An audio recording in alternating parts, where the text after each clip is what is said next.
Hello everyone. हमारी 3 app है। Bhushan science plus पहली ऐप जिसमें हम मेडिकल, फार्मेसी और नर्सिंग के video lecture study material provide करते हैं। दूसरी हमारी ऐप है भूषण साइंस नीट, जिसमें हम NEET related video lectures, live classes और स्टडी मटेरियल प्रोवाइड करते हैं। और तीसरी हमारी ऐप है भूषण साइंस एग्जाम, जिसमें हम वेरियस एग्जाम्स की टेस्ट सीरीज प्रोवाइड करते हैं, including your pharmacy, nursing, medical, government, non government, each and every exam. Thank you. परिचय। आज आरती और रचना बाजार गईं और फिर घर वापस आईं। आरती ने पंखे और बल्ब का स्विच ऑन किया। पंखा धीरे चल रहा था तो आरती ने पंखे के रेगुलेटर को तेज रफ्तार पर कर दिया। रचना ने आरती से पूछा, तुमने सिर्फ रेगुलेटर को घुमाया तो पंखे की रफ्तार कैसे बढ़ गई? ये कैसे काम करता है? आरती ने जवाब दिया कि पंखे का रेगुलेटर एक चर प्रतिरोधक की तरह काम करता है। शुरुआती स्थितियों में प्रतिरोध उच्च होता है और पंखे की गति कम होती है, लेकिन जब रेगुलेटर घुमाया जाता है तो इसका प्रतिरोध घटकर इसके न्यूनतम मान पर हो जाता है और इस प्रकार पंखे की गति उच्चतम हो जाती है। इसका अर्थ है कि प्रतिरोधक का घटता है तो विद्युत धारा का मान बढ़ता है। छात्रों, आज हम विद्युत धारा के बारे में और अधिक पढ़ेंगे। उद्देश्य। इस पाठ के अंत में आप निम्न करने में सक्षम हो जाएंगे: विद्युत धारा को परिभाषित करना, चालकों में विद्युत धारा को समझना, ओम का नियम परिभाषित करना, प्रतिरोधकता की गणना करना, ओम के नियम की सीमाएं जानना, विभिन्न पदार्थों की प्रतिरोधकता का निर्धारण करना, प्रतिरोध की ताप निर्भरता का मूल्यांकन करना, विद्युत ऊर्जा और शक्ति को परिभाषित करना, प्रतिरोधकों के युग्म का मूल्यांकन करना, सेल और इसके संयोजनों को समझना, किरचॉफ नियम को बताना, व्हीटस्टोन सेतु, मीटर सेतु और पोटेंशियोमीटर को परिभाषित करना।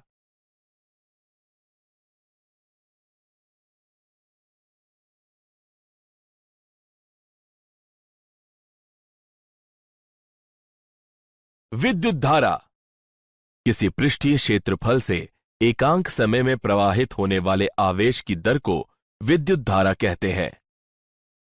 मान लीजिए डेल्टा टी समय में कुल आवेश डेल्टा क्यू क्षेत्र से प्रवाहित होता है। औसत विद्युत धारा डेल्टा बटे डेल्टा होगी। यदि आवेश का प्रवाह स्थिर नहीं है तो तात्क्षणिक विद्युत धारा डी क्यू बटे डी टी होती है। धारा का एसआई मात्रक एम्पियर होता है। धारा का प्रवाह इलेक्ट्रॉन के प्रवाह के विपरीत दिशा में होता है। विद्युत धारा की दिशा धनात्मक आवेशों के प्रवाह की दिशा में ली जाती है।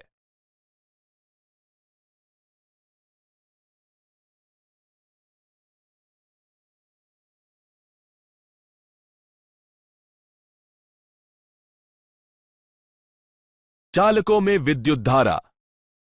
किसी चालक में धारा के प्रवाह के लिए उसमें विभवांतर होना आवश्यक है।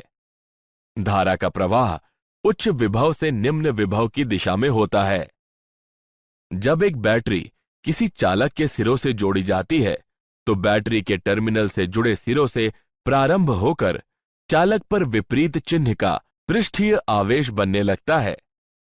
यह पृष्ठीय आवेश विद्युत क्षेत्र का निर्माण करते हैं।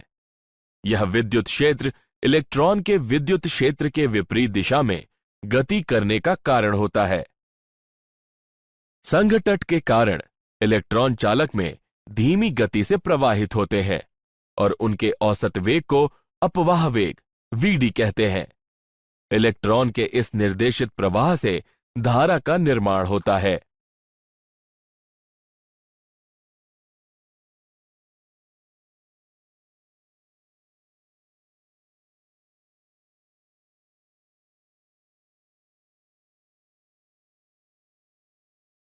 ओम का नियम। ओम के नियम के अनुसार किसी चालक धातु का विभवांतर उसमें प्रवाहित विद्युत धारा के अनुक्रमानुपाती होता है या V बराबर IR। जहां अनुपातिकता स्थिरांक R को चालक पदार्थ की प्रतिरोधकता कहते हैं। प्रतिरोधकता का SI मात्रक ओम होता है। कोई भी विद्युत यंत्र जो विद्युत धारा के प्रवाह का एक निश्चित मात्रा में प्रतिरोध करे तो उसे प्रतिरोधक कहते हैं। हम प्रतिरोध को इस चिन्ह द्वारा व्यक्त करते हैं। हम कल्पना करते हैं कि I लंबाई के एक तार में समरूप विद्युत क्षेत्र E और अनुप्रस्थ भाग का क्षेत्रफल A है। तार के सिरों के बीच विभवांतर दिया है V बराबर EI, लेकिन I बराबर A बटे रो L गुणन V, जहां रो पदार्थ की प्रतिरोधकता है। उपरोक्त समीकरण में I का मान रखिए, हमें प्रतिरोधकता का मान प्राप्त होता है जो कि रो L बटे A बराबर है। हम यह निष्कर्ष निकालते हैं कि किसी तार का प्रतिरोध उसकी लंबाई के समानुपाती और अनुप्रस्थ काट क्षेत्रफल के व्युक्त क्रमानुपाती होता है।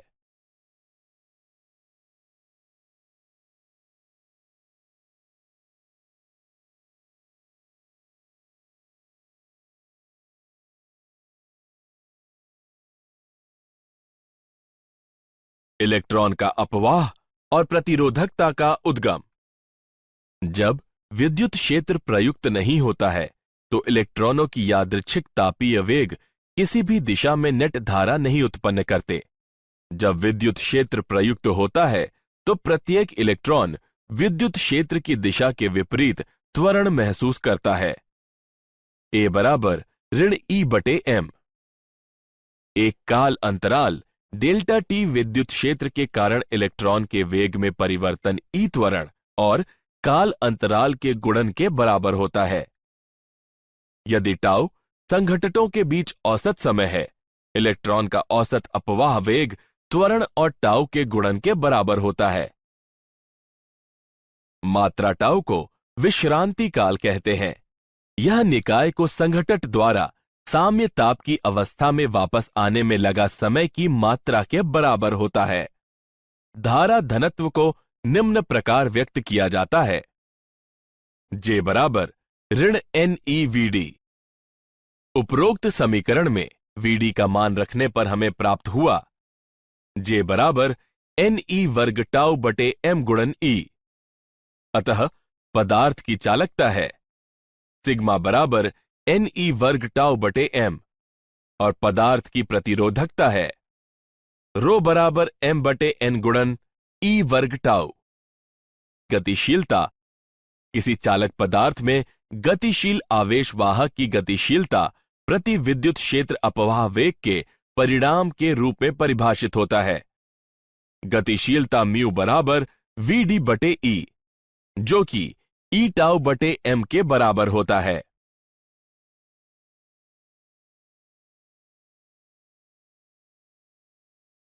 ओम के नियम की सीमाएं।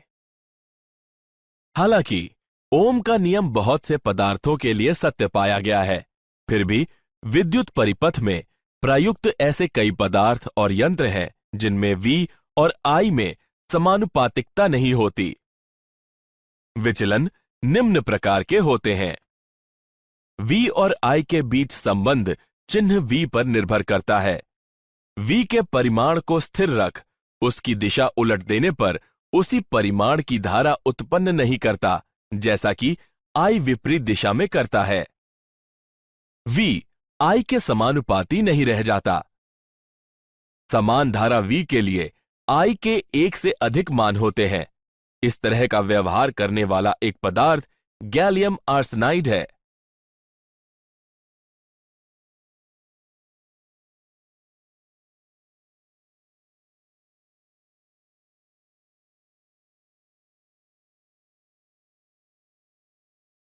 विभिन्न पदार्थों की प्रतिरोधकता।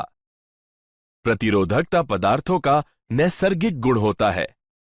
चालकों जैसे तांबा में निम्न प्रतिरोधकता होती है। अर्धचालक पदार्थों जैसे जर्मेनियम में प्रतिरोधकता चालक और कुचालक के बीच की होती है। विद्युतरोधी जैसे रबर में उच्च प्रतिरोधकता होती है। वर्ण कोड प्रतिरोधक की प्रतिरोधकता को दर्शाने के लिए वर्ण कोड की पद्धति का प्रयोग किया जाता है। प्रतिरोधक के चारों तरफ उनके विशेष महत्व वाली रंगों की एक पट्टी बिछा दी जाती है। आइए एक उदाहरण लें। दिए गए प्रतिरोधक के लिए पीला 4 को व्यक्त करता है, बैंगनी 7 को व्यक्त करता है, लाल 10 की घात 2 को व्यक्त करता है और सुनहरा 5% को व्यक्त करता है। उपरोक्त आंकड़ों को एकत्रित करने पर दिए गए प्रतिरोध की कुल प्रतिरोधकता 5% सहता मान के साथ 47 गुणन 10 की घात 2 होगी।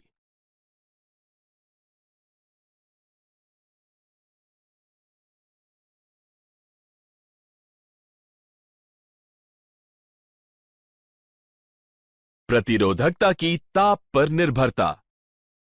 किसी पदार्थ की प्रतिरोधकता ताप पर निर्भर करती है। ताप और प्रतिरोधकता का अंतर संबंध निम्न प्रकार व्यक्त किया जाता है, जहां रो और रो नॉट क्रमशः टी और टी नॉट ताप पर प्रतिरोधकताएं हैं। अल्फा को प्रतिरोधकता ताप गुणांक कहते हैं। धातुओं में ताप में वृद्धि के साथ ही प्रतिरोधकता में वृद्धि होती है और अल्फा का मान धनात्मक होता है। मिश्र धातुओं में प्रतिरोधकता बहुत अधिक होती है, लेकिन ताप निर्भरता क्षीण होती है। मिश्र धातु में पूर्ण शून्य ताप पर भी अवशेष प्रतिरोधकता होती है, जबकि शुद्ध धातु में पूर्ण शून्य ताप पर उपेक्षणीय अति न्यून प्रतिरोधकता होती है। अर्धचालकों में ताप में वृद्धि होने पर प्रतिरोधकता कम होती है और अल्फा ऋणात्मक होता है। विद्युत ऊर्जा और शक्ति। कल्पना कीजिए कि एक परिपथ में धारा I है और उसके दो सिरों A और B के बीच विभवांतर V है। काल अंतराल डेल्टा T में आवेश की एक मात्रा डेल्टा Q बराबर I डेल्टा T परिपथ के बिंदु A से B बिंदु की ओर चलती है और विद्युत क्षेत्र द्वारा किया गया कार्य है। जिस दर से विद्युत ऊर्जा किसी परिपथ के एक भाग में प्रवेश करती है, उसे विद्युत शक्ति निवेश कहते हैं। शक्ति का SI मात्रक वॉट होता है। प्रतिरोधक में क्षयित शक्ति। जब किसी प्रतिरोधक में विभवांतर V उपस्थित हो, प्रतिरोधक के मुक्त इलेक्ट्रॉन में विद्युत क्षेत्र द्वारा त्वरण उत्पन्न किया जाता है और उनमें गतिज ऊर्जा का संचार होता है।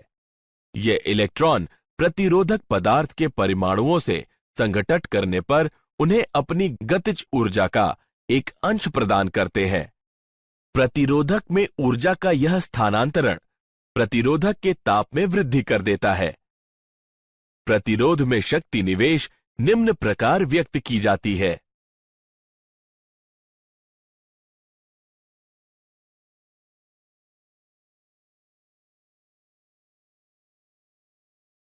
प्रतिरोधकों का संयोजन। दो या अधिक प्रतिरोधकों को किसी भी मात्रा के वांछित मात्रा का तुल्य प्रतिरोध प्राप्त करने के लिए एक दूसरे से एक निश्चित क्रम में संयोजित किया जा सकता है। प्रतिरोधकों के संयोजन सा समतुल्य प्रतिरोध को एक ऐसा एकल प्रतिरोधक माना जाता है जो पूरे संयोजन के वोल्टेज और शेष परिपथ की धारा I में परिवर्तित किए बगैर संयोजन को प्रतिस्थापित कर देता है। प्रतिरोधकों के संयोजन के दो प्रकार हैं, श्रेणी संयोजन और पार्श्व संयोजन। श्रेणी में प्रतिरोध। प्रत्येक प्रतिरोधक में प्रवाहित धारा ही संयोजन में प्रवेश करने वाली धारा होती है। पूरी श्रेणी संयोजन का विभव पात सभी प्रतिरोधकों के विभव पातों के योग के बराबर होता है। श्रेणी में प्रतिरोधकों की किसी भी संख्या के लिए समतुल्य प्रतिरोधक सभी प्रतिरोधकों के योग के बराबर होता है। समतुल्य प्रतिरोध श्रेणी संयोजन के सबसे बड़े प्रतिरोध से बड़ा होता है। पार्श्व प्रतिरोध। प्रत्येक प्रतिरोधक में विभवपात समान होता है। संयोजन में प्रवेश करने वाली कुल धारा सभी प्रतिरोधकों की धारा के योग के बराबर होती है। पार्श्व में प्रतिरोधकों की किसी भी संख्या के लिए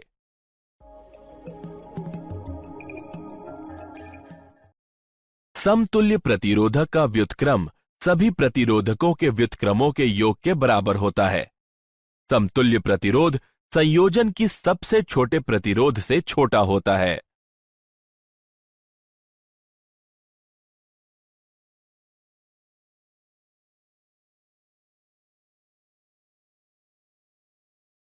उदाहरण, आइए प्रतिरोधकों के संयोजन का एक उदाहरण लें। आकृति में दिखाए गए प्रतिरोधक संजाल में ए और बी के बीच प्रतिरोध की गणना कीजिए। आइए हल देखें। ए और बी के मध्य प्रतिरोध RAB की गणना के लिए हम आकृति में दिखाए गए एक समतुल्य संजाल का निर्माण करते हैं।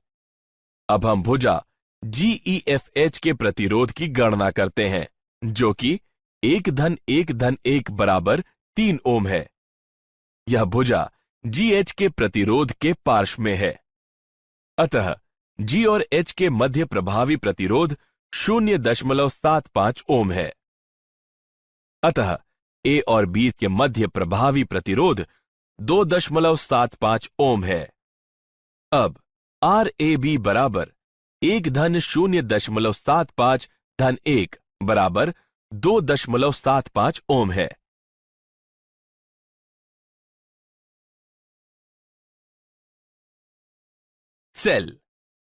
सेल किसी प्रतिरोधक में धारा के स्थायी प्रवाह के लिए संपूर्ण प्रतिरोधक में विभवांतर को बनाए रखता है।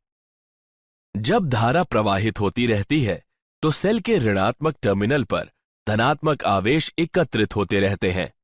जब तक ये ऋणात्मक टर्मिनल के ये धनात्मक आवेश सेल के अंदर स्थित विद्युत अपघटय के माध्यम से धनात्मक टर्मिनल पर स्थानांतरित नहीं हो जाते, तब तक दोनों टर्मिनलों के बीच विभवांतर को स्थिर रखना संभव नहीं है। सेल के अंदर स्थित विद्युत अपघटय के माध्यम से एक टर्मिनल से दूसरे टर्मिनल तक आवेश के स्थानांतरण के लिए कार्य करने की आवश्यकता है, क्योंकि विद्युत अपघटनी विलयन आवेश की गति के खिलाफ प्रतिरोध उत्पन्न करता है। इसे सेल का आंतरिक प्रतिरोध कहते हैं। EMF सेल के अंदर निम्न विभव वाले टर्मिनल से उच्च विभव वाले टर्मिनल की तरफ आवेश की गति के लिए प्रति एकक आवेश में किए गए कार्य को विद्युत वाहक बल EMF कहते हैं। सेल का EMF होता है E बराबर I गुणे R प्लस R। यहां R वाह प्रतिरोध है, R आंतरिक प्रतिरोध है, I परिपथ में उपस्थित धारा है। एक आदर्श सेल में शून्य आंतरिक प्रतिरोध होता है। परिपथ में प्रयुक्त वोल्टता सेल के EMF के बराबर होती है।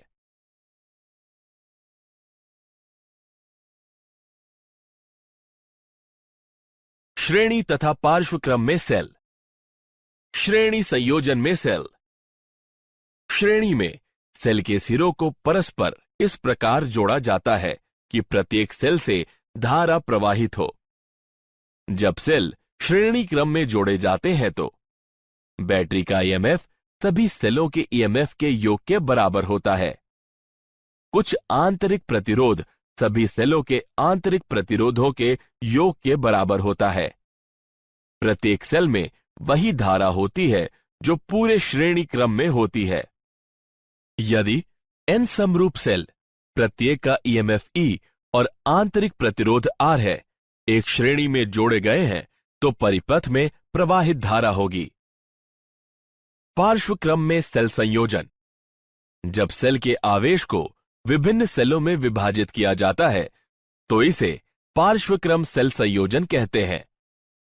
जब समरूप सेल पार्श्वक्रम में संयोजित होते हैं, बैटरी का EMF एकल सेल के EMF के बराबर होता है।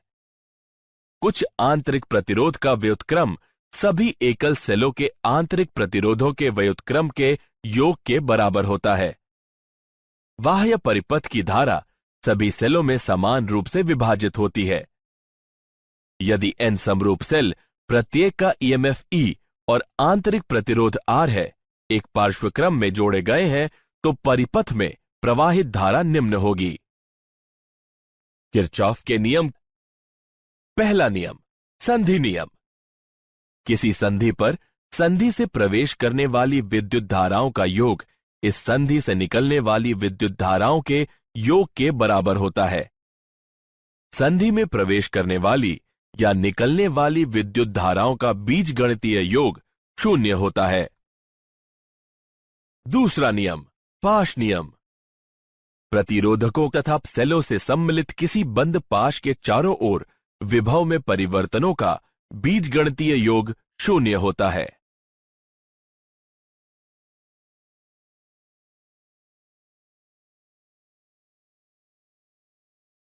व्हीटस्टोन सेतु।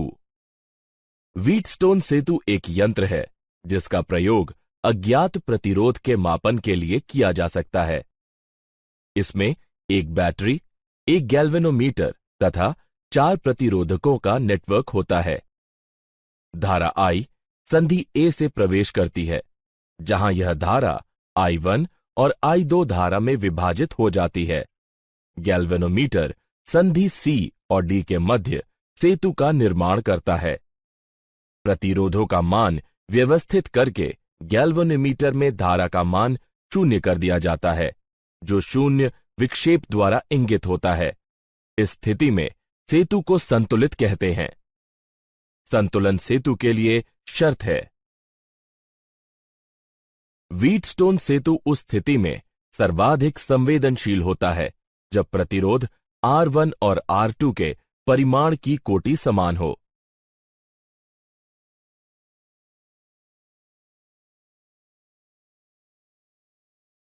मीटर सेतु।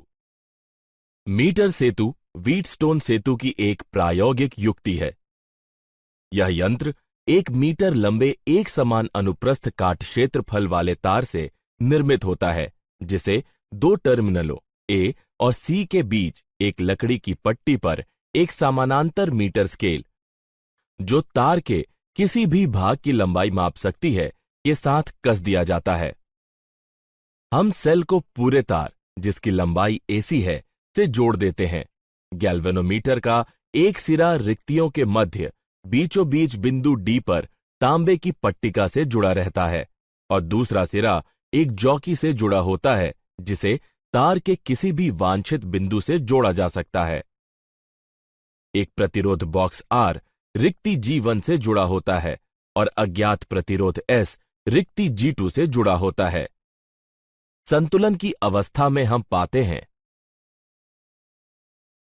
अज्ञात प्रतिरोध की गणना के लिए हमें केवल संतुलन लंबाई ही की शुद्ध परिगणना करनी होती है।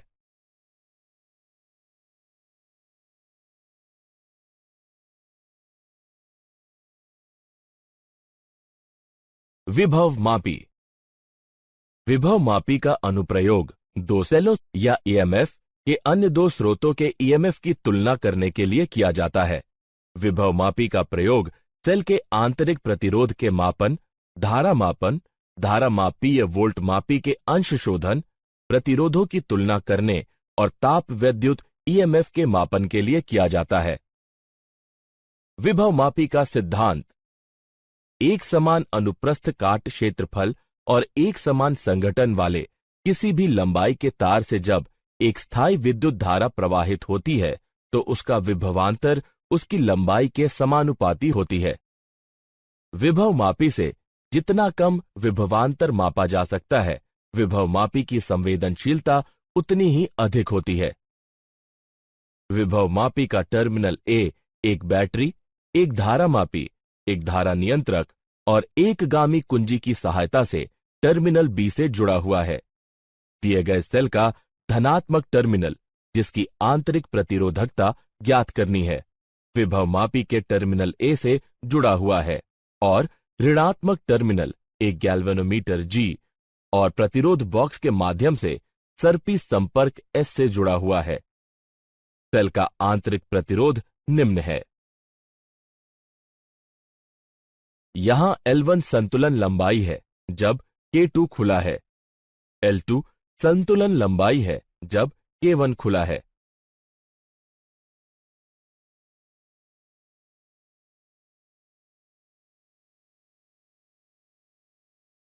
क्या आप जानते हैं, जॉर्ज साइमन ओम विद्युत धारा का विद्युत वाहक बल मापना चाहते थे।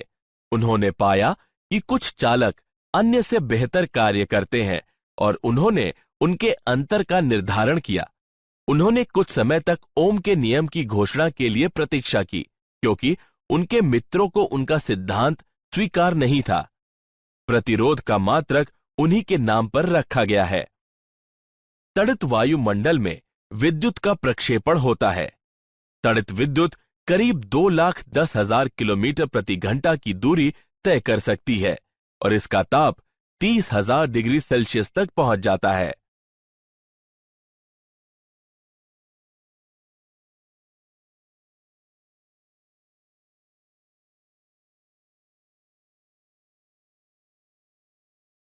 किसी अन्य अवयव जैसे कोई प्रकाश उत्सर्जी डायोड के साथ श्रेणी क्रम में रखी प्रतिरोधक धारा को सुरक्षित मान तक घटा देता है। बैटरी विस्फोट बैटरी के दुरुपयोग या खराबी के कारण होता है, जैसे कि रिचार्ज न होने वाली बैटरी को रिचार्ज करना या बैटरी में शॉर्ट सर्किट हो जाना। कार की बैटरियों में जब शॉर्ट सर्किट से अत्यधिक विद्युत धारा उत्पन्न हो जाती है तो उनके विस्फोट की ज्यादा संभावना होती है।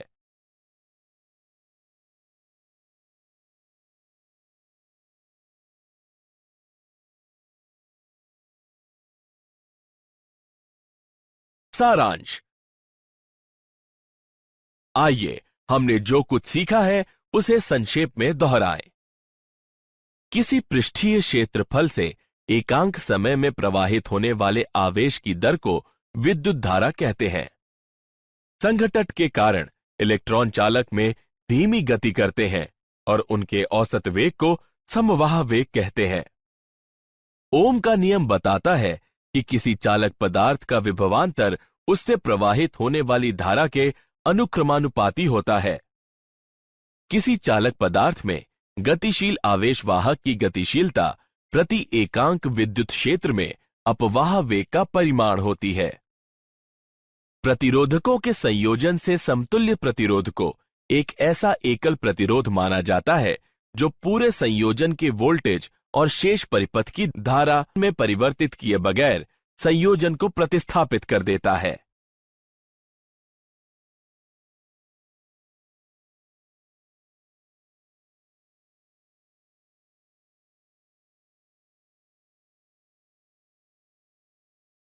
सेल के अंदर निम्न विभव वाले टर्मिनल से उच्च विभव वाले टर्मिनल की तरफ आवेश की गति के लिए प्रति एकक आवेश में किए गए कार्य को विद्युत वाहक बल कहते हैं।